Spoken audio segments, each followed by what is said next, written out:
Assalamualaikum warahmatullahi wabarakatuh. Alhamdulillahirabbil alamin. Assalatu wassalamu ala asrofil anbiya'i wal mursalin wa ala alihi wa sahbihi ajmain. Amma ba'du. Pemirsa Cahaya Langit yang dirahmati Allah, alhamdulillah pada hari ini kita bisa bertemu kembali dalam acara Bincang-Bincang Ramadan.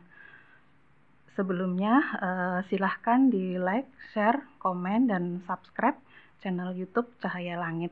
Ya. Perkenalkan, saya Erni. Saya di sini ditemani oleh Ustazah Ulfatun Nikmah. Assalamualaikum Ustazah. Waalaikumsalam warahmatullahi wabarakatuh. Gimana kabarnya hari ini? Alhamdulillah baik, alhamdulillah sehat. Alhamdulillahirrahmanirrahim. Pada kesempatan kali ini bincang-bincang kita mengangkat tema solusi emak panik karena harga-harga naik. Ini ya Ustazah ya, seperti kita ketahui setiap momen Ramadan harga-harga itu selalu naik ya, mulai dari menjelang Ramadan, saat Ramadan, bahkan sampai Idul Fitri. Dan itu bukan hanya bahan makan pokok aja ya, hampir semua ikut naik seperti itu.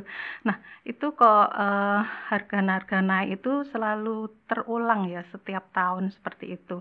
Dan sebenarnya sih emak-emak ya mengeluh ya, kalau bisa jangan naik lah seperti itu. Dan ini kayak berulang seperti menjadi suatu ritual gitu ya Ustazah ya, menjadi suatu kebiasaan. Nah, itu sebenarnya apa ya Ustazah, fenomena seperti ini itu apa yang menyebabkan harga-harga itu naik seperti itu? Baik, bismillahirrahmanirrahim. Assalamualaikum warahmatullahi wabarakatuh. Waalaikumsalam. Alhamdulillah, nahmaduhu wa nasta'inuhu wa nastaghfiruhu wa na'udzu billahi min sururi anfusina wa min sayyiati a'malina. May yahdihillahu fala mudhillalah wa may yudlilhu fala hadiyalah. Asyhadu an la ilaha illallah wa asyhadu anna Muhammadan abduhu wa rasuluh la nabiyya ba'dah. Baik Mbak Erni yang dirahmati oleh Allah dan juga pemirsa Cahaya Langit yang dirahmati oleh Allah, betul ya, ketika kita masuk jelang Ramadan bahwa kita mendapati sebuah fenomena di tengah kehidupan kita adalah kita dihadapkan pada kenaikan harga-harga bahan pangan gitu ya. Terutama yang paling kerasa sekali adalah minyak goreng, beras, telur, yang itu kebutuhan mendasar yang selalu dicari emak-emak. Jadi wajar jika emak-emak itu mengeluh gitu ya, karena memang di samping kenaikan bahan-bahan harga bahan pangan pokok tadi, mereka memang juga harus menghadapi kenaikan yang lain, BBM, kenaikan membayar listrik, kenaikan PAM, PDAM. Jadi memang seolah menjadi sebagai sesuatu beban yang cukup berat emak-emak. Makanya ada kepanikan ya yang kita temui di tengah-tengah masyarakat. Nah, kenapa ini terjadi berulang? Seolah memang sesuatu yang sudah terbiasa tiap tahun. Tentu kita perlu mengamati ya, karena kalau beberapa pengamat ekonomi mengatakan wajar saja, karena memang pada saat jelang Ramadan, permintaan akan bahan pangan tadi meningkat. Sehingga ketika permintaan suatu barang meningkat, maka sementara penawarannya tetap, mengakibatkan harga-harga bahan pangan tersebut menjadi naik ataupun meroket. Nah, namun ini yang perlu kita juga lihat, ternyata di samping harganya naik atau melambung, kita pernah juga menjumpai sebuah fakta bahan pangan tersebut raib ya, hilang di pasaran ini. Nah, setelah kejadian tersebut, kita juga mendapati sebuah fakta setelahnya adalah apa? Adanya penemuan minyak goreng tersebut ditimbun. Nah, ini kan berarti ada sesuatu nih yang terjadi. Ada oknum yang berusaha memonopoli perdagangan. Dia berusaha menimbun bahan pokok. Akhirnya harga bahan pangan tersebut menjadi melambung ini. Yang kemudian yang kedua, ada satu peristiwa di mana fenomenanya adalah hasil pangan itu seringnya ternyata dikelola oleh swasta atau dikuasai oleh korporasi. Yang tentunya swasta atau korporasi ada dalam benak mereka adalah mengejar keuntungan. Sehingga bisa dibayangkan harga melambung. Nah, ini kalau kita melihat fenomena ini, kenapa ini terjadi terus berulang? Secara kita lihat bahwa kondisi kita memang diakui kita menganut sistem ekonomi kapitalis neoliberalis. Nah, inilah akar yang paling mendasar bahwa dalam sistem ekonomi kapitalis neoliberal adalah apa? Menyerahkan pengelolaan bahan pangan itu kepada swasta ataupun korporasi.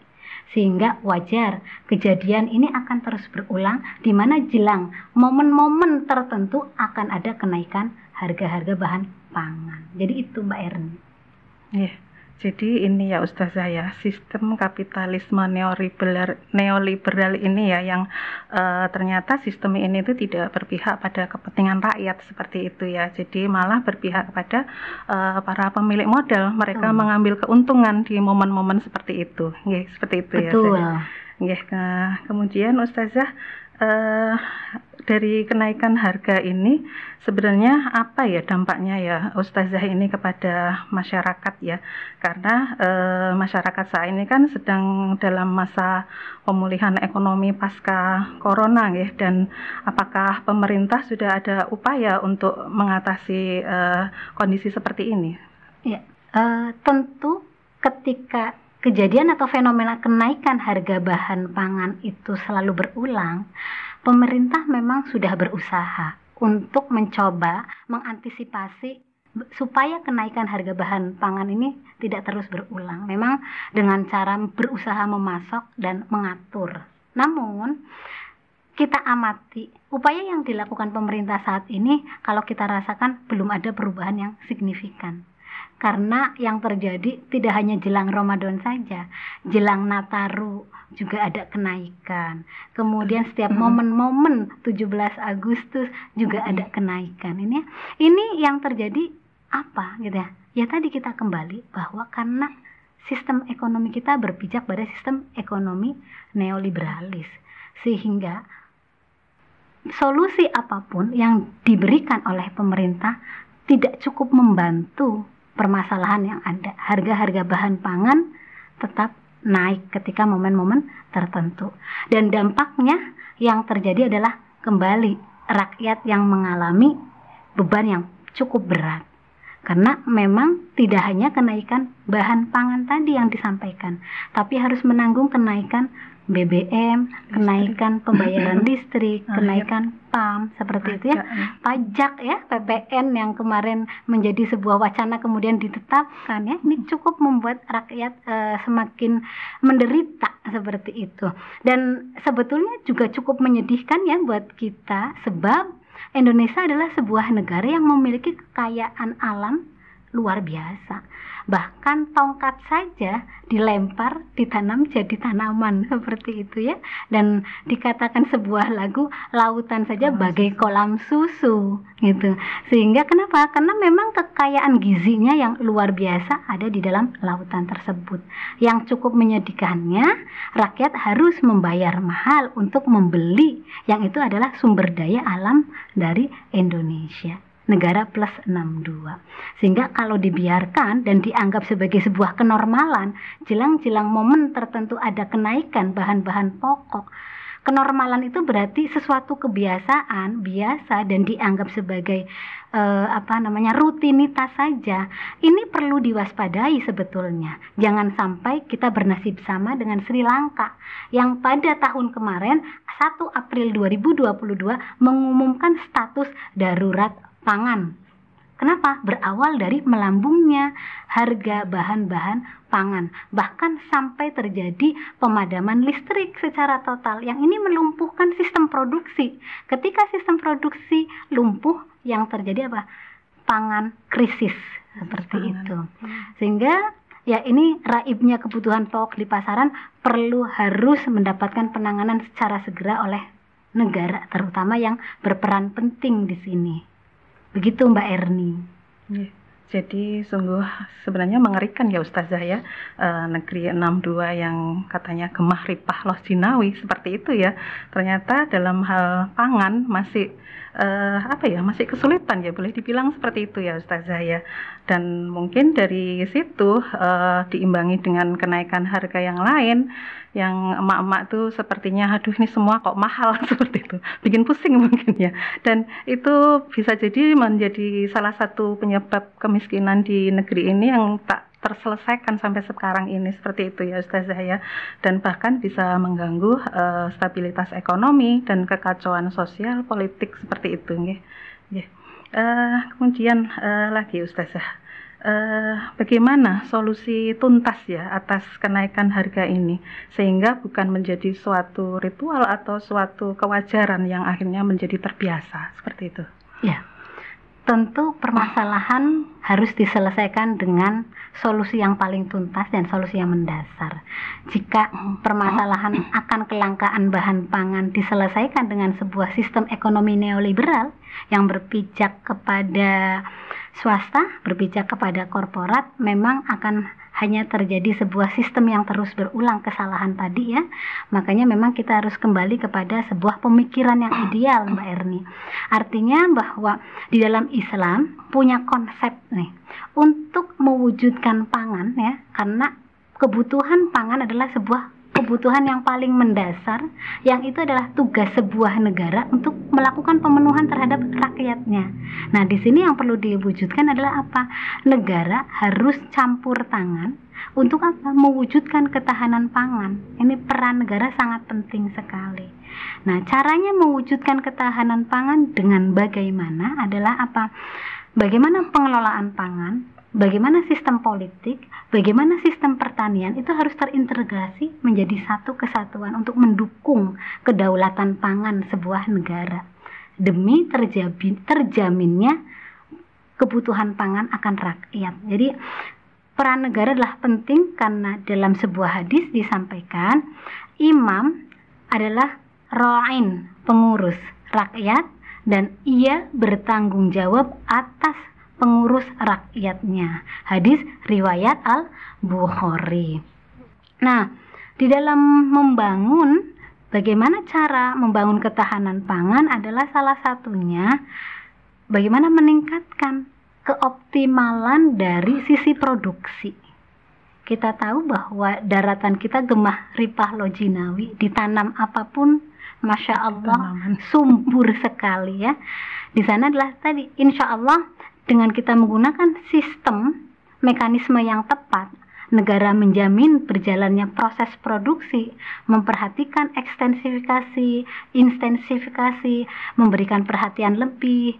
Para petani yang di sini adalah mereka dibantu baik dari sisi bibit, teknologi, subsidi pupuk, bahkan ikut membangun infrastruktur ya, dan juga membantu perairan di dalam pertanian. Ini akan betul-betul bisa menjamin bagaimana proses produksi pangan seperti itu.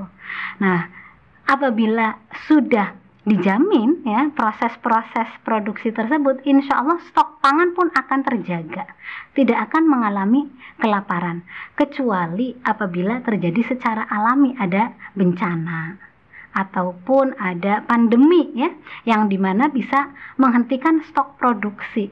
Nah, ini peran negara juga harus terlibat penuh. Ketika sebuah bencana melanda sebuah wilayah, tentu otomatis menjadikan produksi menurun. Nah, ini peran negara adalah apa? Memasok bahan pangan yang kurang di wilayah tersebut dari luar. Itu. Dan juga bagaimana ketika negara yang tadi kena pandemi, gitu ya, bagaimana memasok bahan pangan dari luar, gitu ya. Nah, ini disertai dengan apa? Distribusi juga harus dipastikan merata di beberapa wilayah. Di mana daerah yang kosong itu perlu negara memperhatikan untuk apa? Mengambil dari wilayah yang berlebih untuk didistribusi ke wilayah yang kurang. Seperti itu. Sehingga dengan demikian maka akan bisa membentuk harga lebih stabil. Artinya tercipta stabilisasi harga. Karena dalam prinsip Islam juga tetap memperhatikan konsep permintaan dan penawaran. Dan permintaan dan penawaran itu ketika terjadi secara alami dan ini ada intervensi negara, maka bisa menstabilkan harga. Gitu. Nah, inilah yang dilakukan oleh negara, bukan negara mematok harga. Karena ada larangan, bahwa Islam menegaskan dilarang untuk mematok harga. Yaitu dalam hadis riwayat Ahmad dari Anas menyampaikan, Allah lah zat yang maha mencipta, menggenggam, melapangkan rezeki, memberi rizki dan mematok harga. Larangan tersebut artinya bahwa bukan negara mematok harga, tetapi tadi mengatur distribusi, mengatur keseimbangan permintaan dan penawaran, seperti itu. Dan yang terakhir adalah dilakukan pengawasan jika terjadi kondisi yang tidak normal. Contohnya, di pasar biasanya terjadi penimbunan atau ihtikar, terjadi hoben ataupun penipuan, seperti itu. Nah, kebijakan yang harus dikeluarkan negara adalah bagaimana menghilangkan penyebab distorsi pasar, penimbunan, kartel, mafia. Jangan sampai negara memberikan peluang korporasi untuk menguasai rantai penyediaan pangan, gitu kan. Karena jika ini terjadi tadi, bahwa yang terjadi adalah rakyat yang menjadi berat, gitu ya, seperti itu. Nah, disinilah ketika kita memahami bahwa penyediaan pangan itu adalah tugasnya negara, mengoptimalkan lahan produksi, sistem pertanian, mengawasi pasar, maka insya Allah bahan pangan itu akan terjamin, stok pangan tetap ada, harga juga akan stabil. Itu. Dan insya Allah akan menjadikan rakyat tidak panik, emak-emak tidak mengeluh, insya Allah. Wa'alam bishawab. Terkendali ya Ustazah. Terkendali. Jadi di sini untuk solusinya itu peran negara sebagai pengurus rakyat itu sangat penting ya Ustazah. Betul. Ya, dalam mengatur mekanisme permintaan dan penawaran barang seperti itu, ya, sehingga menjadi seimbang dan harga menjadi stabil dan tidak memberi peluang pada korporasi untuk menguasai rantai pasok barang. Gitu ya Ustazah. Betul. Jazakillah khair atas ilmunya pada kesempatan ini Ustazah. Pemirsa Cahaya Langit yang dirahmati Allah, demikian perbincangan kita pada kesempatan ini. Semoga bisa dipahami dan bermanfaat. Mohon maaf jika ada salah dan kekurangan. Wassalamualaikum warahmatullahi wabarakatuh. Waalaikumsalam warahmatullahi wabarakatuh.